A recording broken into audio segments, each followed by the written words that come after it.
Dans la vie quotidienne, nous sommes souvent pris dans un tourbillon d'efforts, de désirs et d'attentes. Nous cherchons à contrôler ce qui nous entoure, à façonner les événements selon nos souhaits, comme si nous étions des artisans sculptant la réalité avec nos mains. Pourtant, malgré tous nos efforts, il arrive que les choses ne se déroulent pas comme prévu. Les rêves s'étiolent, les plans échouent et les attentes se brisent. Face à cela, nous pouvons ressentir frustration, colère ou découragement. Mais qu'est-ce qui nous pousse à vouloir tout maîtriser? Et surtout, pourquoi est-il si difficile de lâcher prise? Dans la philosophie taoïste, le lâcher-prise n'est pas une forme de renoncement ou de passivité. C'est plutôt une manière de s'aligner avec le Tao, cette force invisible qui sous-tend toute existence. Le Tao est comme un fleuve. Il coule naturellement, sans effort, suivant son propre cours. Il ne lutte pas contre les obstacles, au contraire, il les contourne, les absorbe ou les transforme. De même, lorsque nous pratiquons le lâcher-prise, nous apprenons à suivre le courant de la vie, plutôt que de résister en vain. Observez une feuille qui se détache d'un arbre en automne. Elle ne lutte pas contre sa chute, ne résiste pas au vent qui l'emporte. Dans ce lâcher-prise naturel se trouve une sagesse profonde que la pensée taoïste a explorée depuis des millénaires. Ce n'est pas par hasard que les plus grands maîtres ont souvent trouvé leurs enseignements les plus profonds dans la simple observation de la nature. Le lâcher-prise, dans la tradition taoïste, n'est pas un abandon ou une démission. C'est plutôt une compréhension profonde de la nature même de l'existence. Tout ce que nous essayons de retenir est par nature impermanent. Nos pensées, nos émotions, nos possessions, nos relations, tout est en constant changement. Notre désir de fixer les choses, de les maintenir dans un état permanent, est la source même de notre souffrance. Mais comment cultiver cet état d'esprit? Tout commence par une compréhension profonde de notre relation avec le monde. En tant qu'êtres humains, nous avons tendance à croire que nous sommes séparés de tout ce qui nous entoure. Nous pensons que nous devons constamment agir pour obtenir ce que nous désirons, comme si le monde était une matière brute que nous devions modeler. Or, le Tao nous enseigne que nous faisons déjà partie intégrante du flux de la vie. Nous ne sommes pas des spectateurs extérieurs, mais des participants actifs dans une danse cosmique qui dépasse notre entendement. Lorsque nous essayons de tout contrôler, nous créons une tension intérieure. Cette tension nous éloigne de notre nature véritable, qui est fluide, souple et adaptable. Pensez à une branche d'arbre. Si elle est rigide, elle risque de se briser lors d'une tempête. Mais si elle est flexible, elle peut plier sans rompre. De la même manière, lorsque nous adoptons une attitude de lâcher-prise, nous devenons plus résilients face aux aléas de la vie. Nous cessons de nous accrocher désespérément à ce que nous ne pouvons changer et nous permettons à la vie de se déployer selon son propre rythme. Cependant, le lâcher-prise ne signifie pas abandonner nos aspirations ou cesser d'agir. Au contraire, il s'agit d'agir avec sagesse, en reconnaissant ce qui est sous notre contrôle et ce qui ne l'est pas. C'est accepter que certaines choses sont inévitables, la météo, le passage du temps, les choix des autres, tout en restant ouvert à ce qui pourrait survenir. En fin de compte, le lâcher-prise est une invitation à retrouver notre nature originelle. Cette vérité se manifeste d'abord dans notre rapport au contrôle. Nous passons une grande partie de notre vie à tenter de contrôler les événements, les autres, nous-mêmes. Et pourtant, comme l'eau qui s'écoule entre nos doigts quand nous essayons de la saisir, plus nous tentons de contrôler, plus la vie semble nous échapper. Le Tao Te Ching nous enseigne que la véritable maîtrise ne vient pas du contrôle, mais de l'alignement avec le flux naturel des choses. Le lâcher-prise taoïste est intimement lié au concept de Wu Wei, souvent traduit par « non-agir ». Mais il ne s'agit pas d'inaction. C'est plutôt une forme d'action qui émerge naturellement quand nous cessons de forcer les choses. Imaginez un nageur qui, au lieu de lutter contre le courant, apprend à utiliser sa force pour se déplacer. Il ne cesse pas d'agir, mais son action devient harmonieuse, sans effort apparent. Cette compréhension nous amène à une vision plus profonde de notre nature véritable. Ce que nous appelons notre « moi » est lui-même une construction que nous nous efforçons constamment de maintenir. Nous nous accrochons à certaines images de nous-mêmes, à des histoires sur qui nous sommes, à des identités rigides. Le lâcher-prise nous invite à reconnaître la nature fluide et changeante de notre être. Le lâcher-prise nous invite à une compréhension plus subtile de la nature de l'effort. Dans notre culture, nous avons tendance à voir l'effort comme une tension, une lutte. Mais il existe une autre forme d'effort, plus alignée avec la nature. L'effort sans effort du bambou qui plie sous la neige, puis se redresse naturellement. L'effort sans tension de la rivière qui trouve son chemin vers l'océan. Cette perspective transforme notre rapport à la souffrance. Souvent, ce n'est pas tant la situation elle-même qui nous fait souffrir que notre résistance à ce qui est. Nous souffrons parce que nous nous accrochons à une version de la réalité qui ne correspond pas à ce qui est. Le lâcher-prise n'élimine pas la douleur, qui fait partie intégrante de la vie. Mais il peut grandement réduire la souffrance que nous ajoutons par notre résistance. Le lâcher-prise touche également à notre rapport au savoir. L'esprit humain cherche constamment à comprendre, à catégoriser, à maîtriser par la connaissance. Et pourtant, comme le suggère le Tao Te Ching, la plus haute compréhension vient parfois de la capacité à lâcher nos certitudes, à accueillir le mystère de l'existence sans chercher à le réduire à nos concepts limités. Cette sagesse s'étend à notre quête de sens.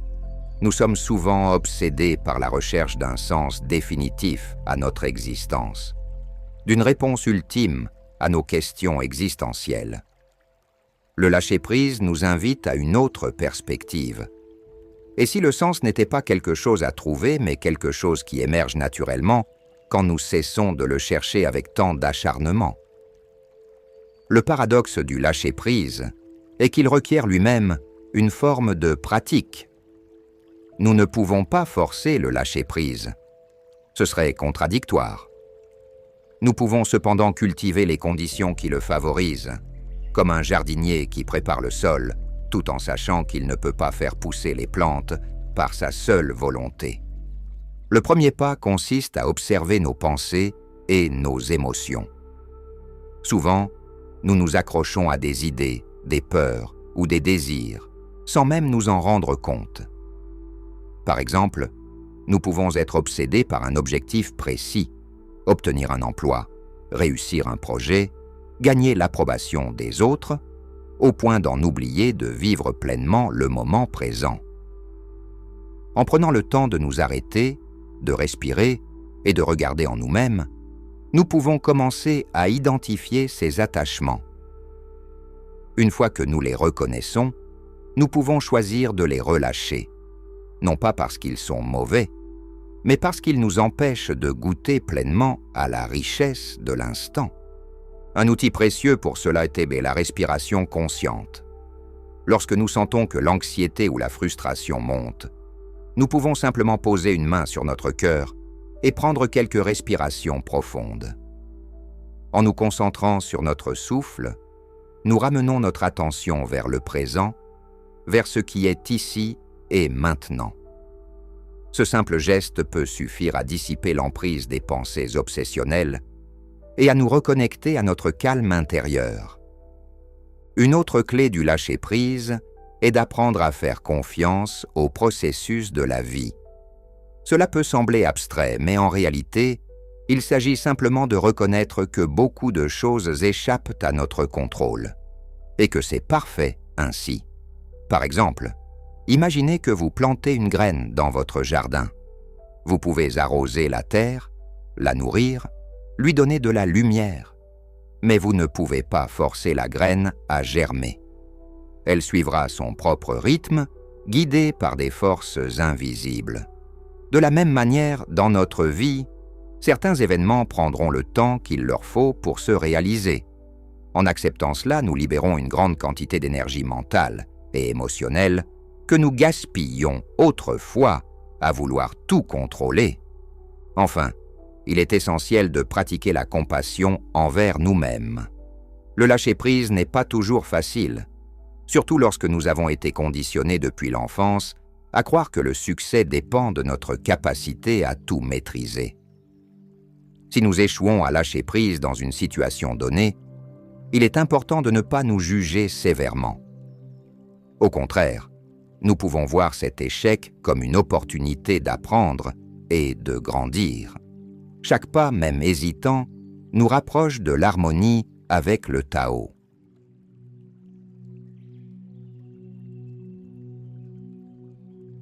La pensée taoïste opère un renversement radical dans notre compréhension de l'utilité. Au lieu de voir l'utilité comme une qualité objective, mesurable et nécessaire, elle la révèle comme une construction mentale qui, paradoxalement, peut nous éloigner de l'essentiel. Ce renversement se manifeste à travers plusieurs concepts fondamentaux qui s'entrelacent et se complètent. Le paradoxe de l'arbre inutile, tel que narré par Zhuangzi, constitue une clé de voûte de cette compréhension. L'histoire ne se contente pas de suggérer que l'inutilité peut avoir des avantages pratiques. Elle révèle une vérité plus profonde sur la nature même de l'utilité. L'arbre tordu, en échappant aux catégories humaines de l'utile, manifeste une forme supérieure d'être. Sa difformité n'est une imperfection que du point de vue limité de l'utilité humaine. Dans la perspective plus large du Tao, elle est la manifestation parfaite de sa nature propre. Cette compréhension s'approfondit à travers le concept de Wu Wei, souvent mal traduit par non-agir. Le Wu Wei ne désigne pas l'absence d'action, mais une modalité d'action qui émerge spontanément de la nature des choses plutôt que d'une volonté de contrôle ou d'une recherche d'utilité. C'est l'action qui suit le grain du bois plutôt que de le forcer, qui accompagne le courant plutôt que de le combattre. Dans cette perspective, l'utilité véritable n'est pas une propriété que nous pouvons assigner ou mesurer, mais une qualité qui émerge naturellement lorsque nous cessons de forcer les choses dans des catégories préétablies.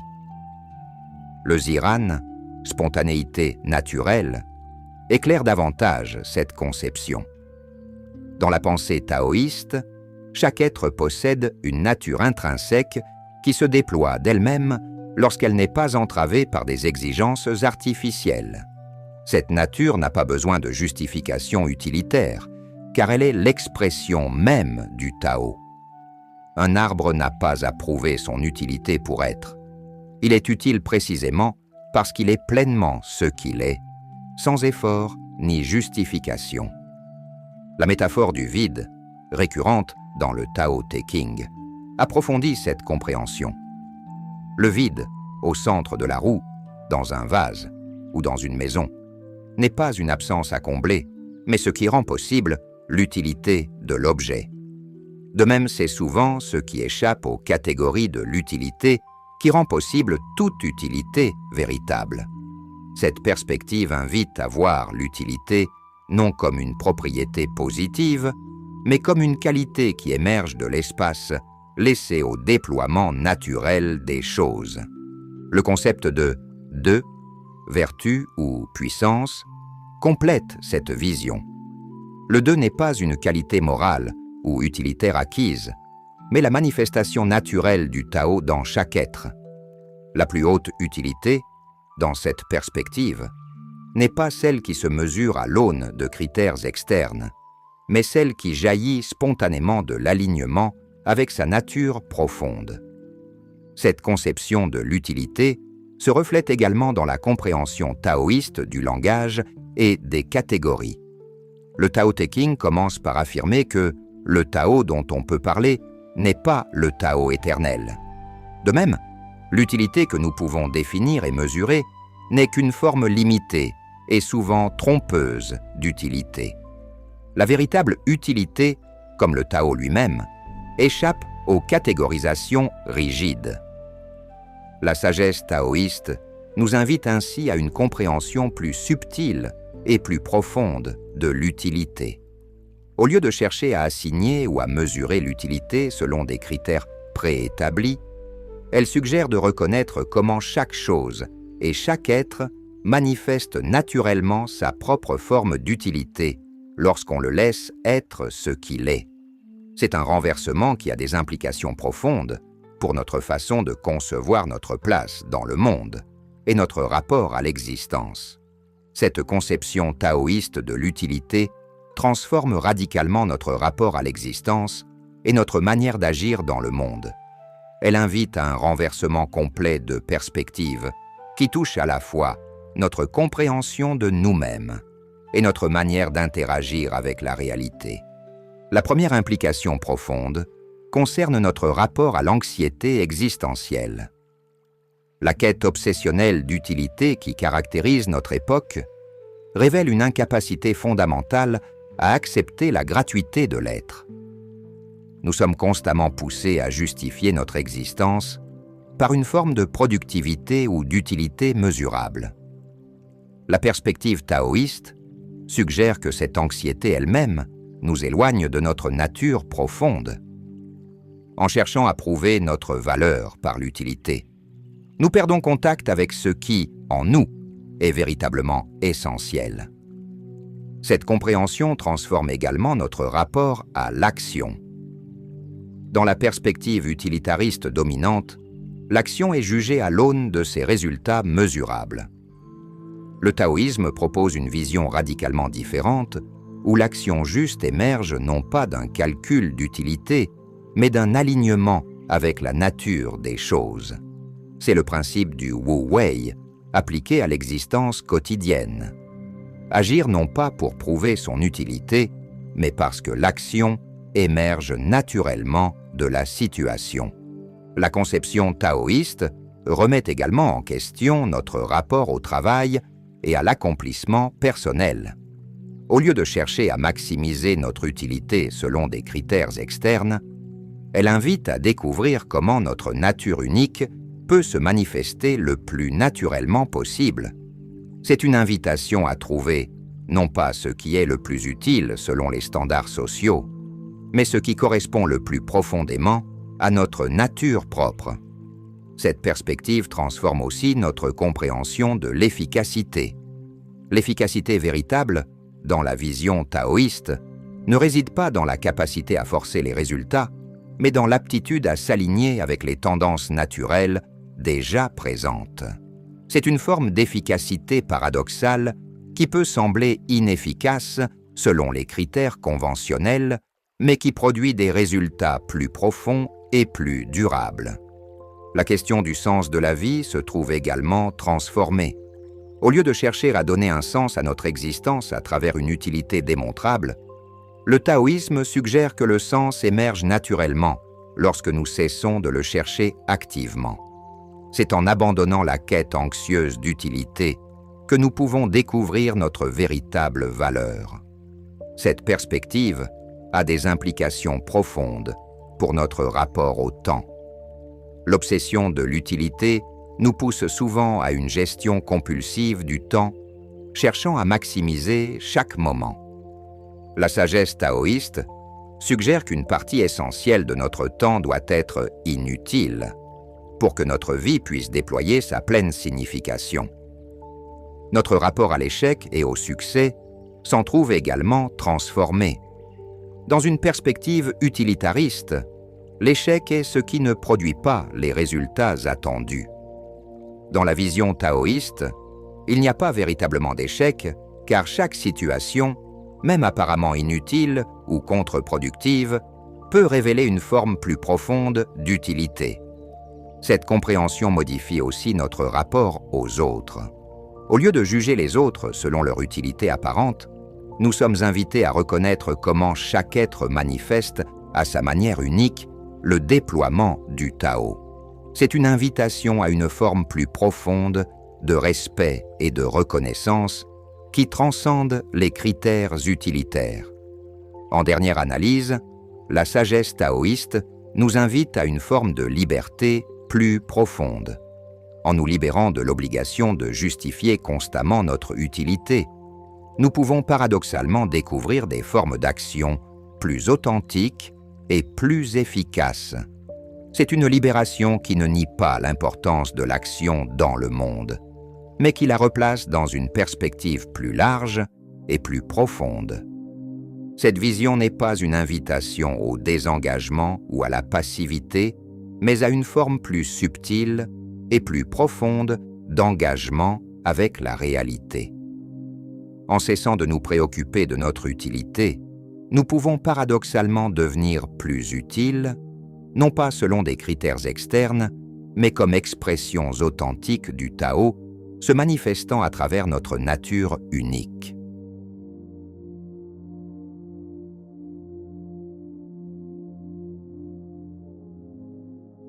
Dans l'aube naissante, un jardinier contemple la fleur qui vient d'éclore.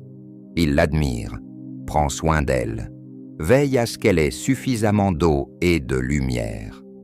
Pourtant, quand le soir vient et que les pétales commencent à tomber, il ne ressent ni tristesse, ni désir de les retenir. Son cœur reste serein devant ce cycle naturel. Ce n'est pas qu'il ne se soucie pas de la fleur. Au contraire, c'est précisément parce qu'il la comprend profondément qu'il peut accepter sa nature éphémère.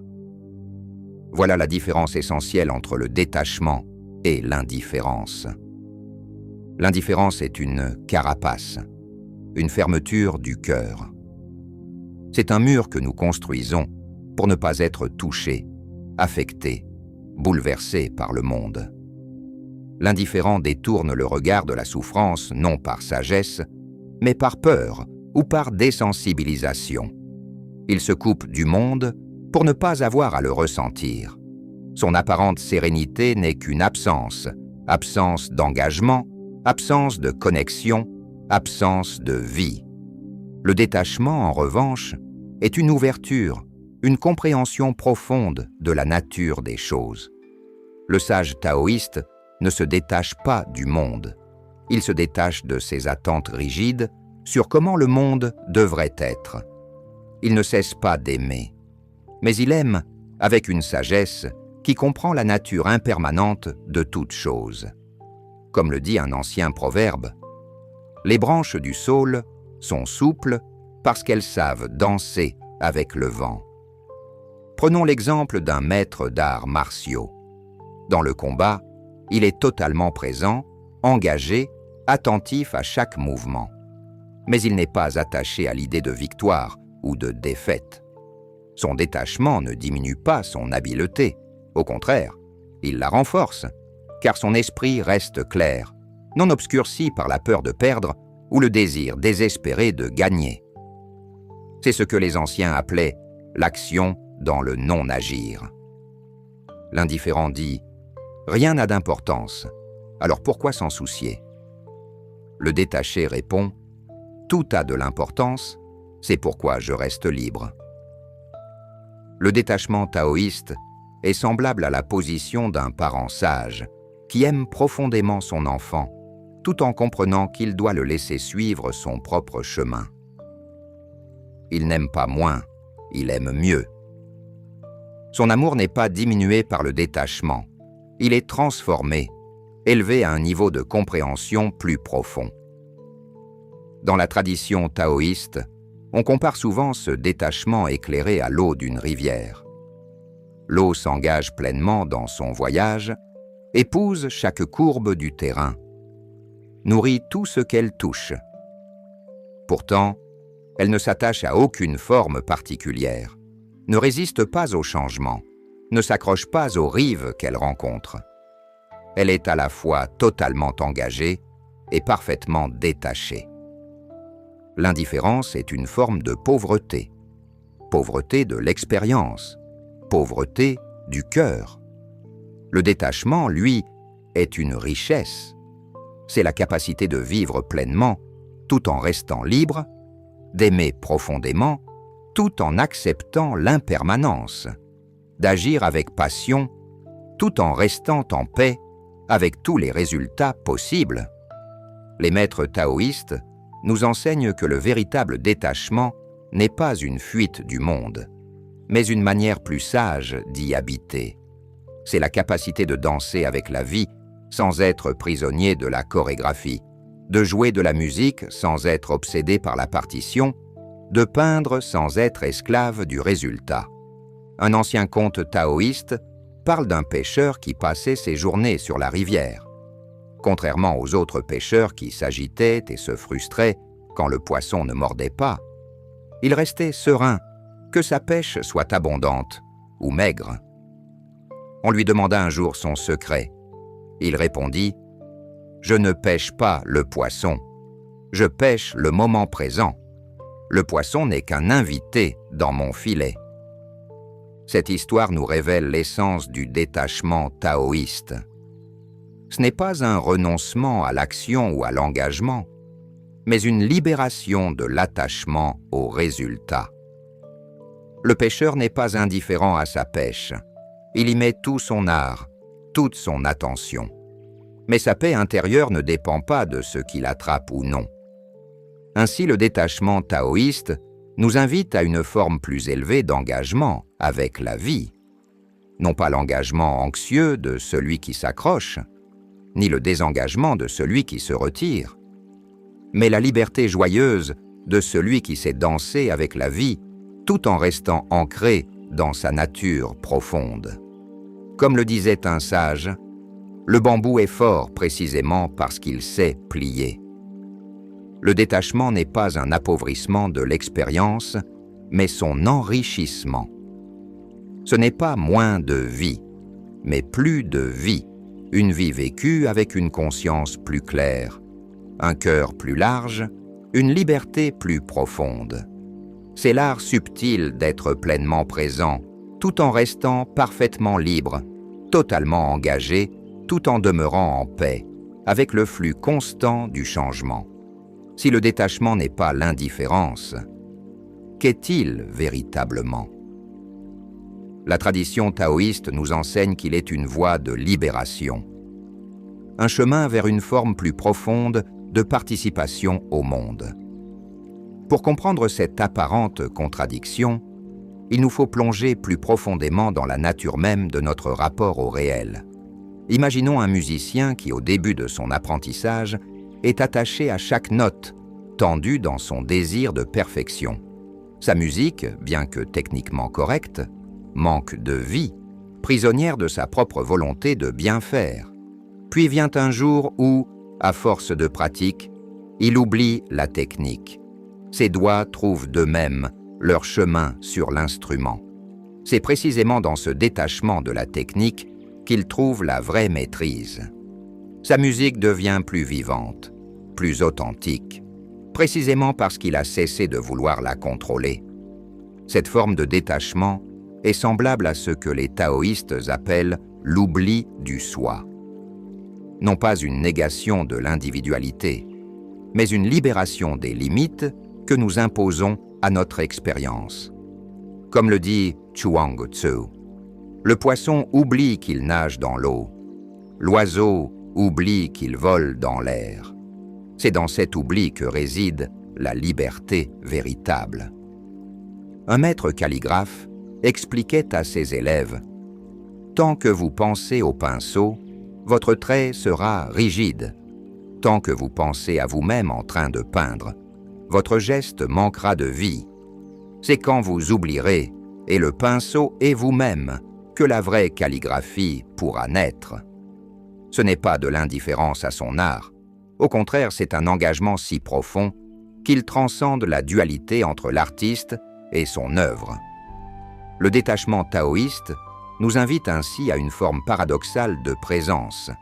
Être totalement là, tout en étant libre de tout, comme la surface d'un lac qui reflète parfaitement le ciel, précisément parce qu'elle ne cherche pas à retenir les nuages qui y passent.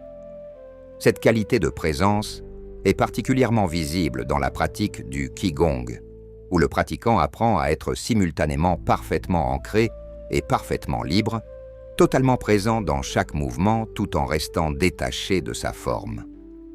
Un vieux maître utilisait cette parabole. « Vois-tu cette feuille qui danse dans le vent ? Elle n'est ni indifférente au vent, elle répond à sa moindre brise, ni attachée à lui. Elle ne cherche pas à le contrôler. Elle danse simplement avec lui, moment après moment. C'est cela, le vrai détachement. Cette compréhension du détachement nous ouvre à une forme plus subtile de relation au monde. Non plus la relation du contrôle ou de la possession, ni celle du rejet ou de l'indifférence, mais une relation de danse, de dialogue, de participation consciente au mouvement de la vie. C'est ce que la tradition appelle agir sans agir, Wu Wei, non pas ne rien faire, mais agir sans que l'ego ne s'attache à l'action. Dans notre monde moderne, obsédé par le contrôle et la performance, cette sagesse du détachement est plus précieuse que jamais. Elle nous rappelle qu'il existe une autre voie, ni la crispation de celui qui veut tout maîtriser, ni l'abandon de celui qui renonce, mais la liberté de celui qui a compris que la vraie maîtrise est dans le lâcher-prise. Ainsi, le détachement authentique n'est pas une fin en soi, mais un moyen de participation plus profonde à la vie. C'est la capacité de rester ouvert à chaque instant sans être prisonnier d'aucun, d'aimer pleinement sans posséder, d'agir totalement sans être enchaîné au résultat. Comme le disait un sage, le vrai détachement n'est pas l'absence d'amour, mais l'amour devenu si vaste qu'il transcende tout attachement. En définitive, le détachement taoïste nous invite à une révolution silencieuse dans notre manière d'être au monde, non pas en nous retirant de la vie, mais en y participant plus pleinement, avec un cœur à la fois plus engagé et plus libre. C'est peut-être là le secret le plus profond du Tao, la compréhension que notre vraie nature est déjà libre, et que le détachement n'est que le chemin de retour vers cette liberté originelle.